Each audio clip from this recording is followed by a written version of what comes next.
Hello my lovelies. After my last video, I just posted a video to ask for questions and for like a Q&A session on the TikToks. So the next I'll say iteration, because there's going to be a few of these, is my drag journey so far. I started drag at 16. I've been through 3 names. First I went by Calamidia, gross. I went by Mrs. Ophelia Balls, but there's also already a drag queen in Newcastle using that name for many years. So I changed it, but then I settled with Mrs. Ophelia later, after trialing different things like Hooja Nikobalakov. That doesn't fit my character, I know. So I started drag at 16. I shared a video the other day of my first time in drag, and it is shocking. I won't even lie and say that I look like a woman. I didn't. I really don't. I looked like a receptionist crossed with a Disney villain crossed with cotton candy with the hair. It was a shit show, honestly. So that was my first time in drag, and that was February 2020. In March 2020, COVID hit. So I spent the better part of a year practicing makeup and learning what works on my face. So there was a while when I did Panto Day with the eyes up here, eyebrows up here, and the wig sitting there. So we changed that very fast. It went even very fast. It took me a while to change it. But then after I honed my craft with the makeup and got to a place where I'm comfortable, because I've had very similar makeup for 2-3 years now. No, more like 2 years now. 2.5, 3, somewhere there.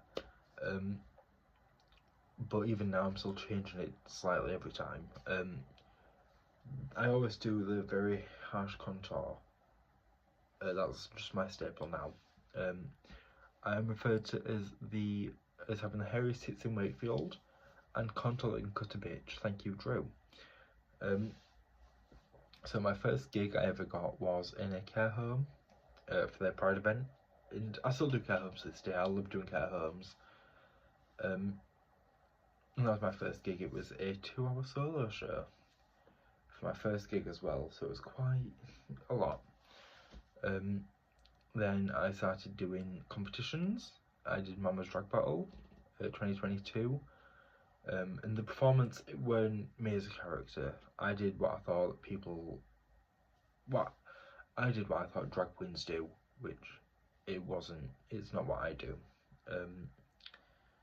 Then after that I competed in a competition in Wakefield called Virgin Drag, which is where I've like found my home, my family within the drag community. Check them out on Instagram, the Union Collective. There's 13 of us. There's a lot of us. It's a very big family. So make sure you give them, like, go look them up, give them some love.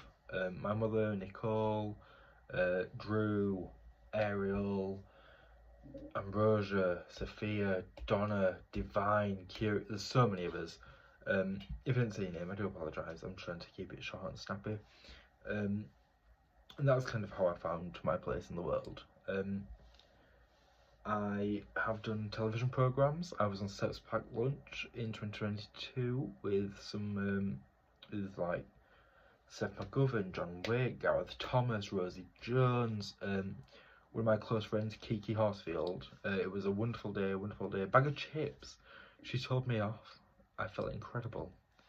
So since doing that, I've found other friends, families through this, like, through the Union Collective and that drag family that I've got. I've done prides, but the first pride I ever did was Longboat. On the stage, we did a Lady Marmalade tribute, and I did Rocky Horror because that's my vibe. And you can see the metal poster up here. So that was that. I used the union to build up who I am as a performer.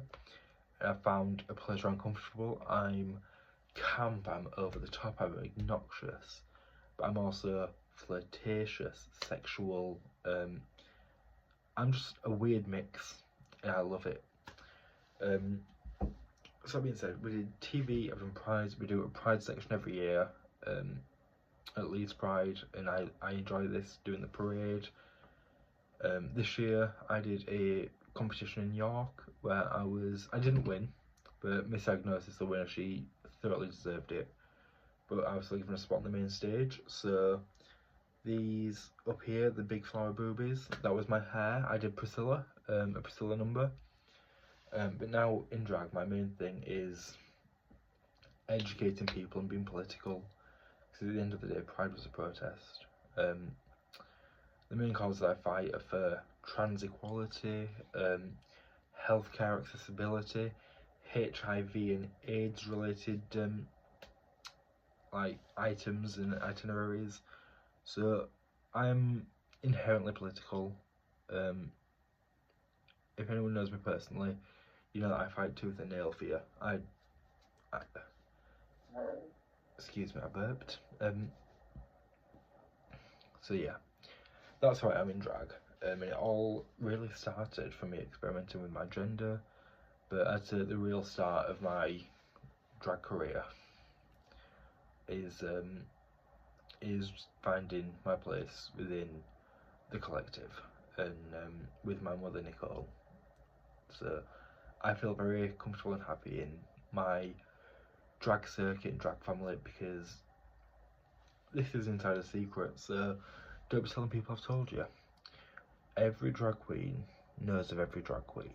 We all have a big network that we all know of. So chances are, if you do drag, we've heard of each other. So, like I said, I'm going to make this into one big video. If anybody has any questions, if they want to reach out, my social media platforms are available on all platforms. Send me a message: Instagram, Snapchat, Facebook, TikTok, YouTube, email. I've got it all. I'm down with the kids. So that being said, goodbye my darlings. Get ready for part 3 of 4 so far. I'm already drained.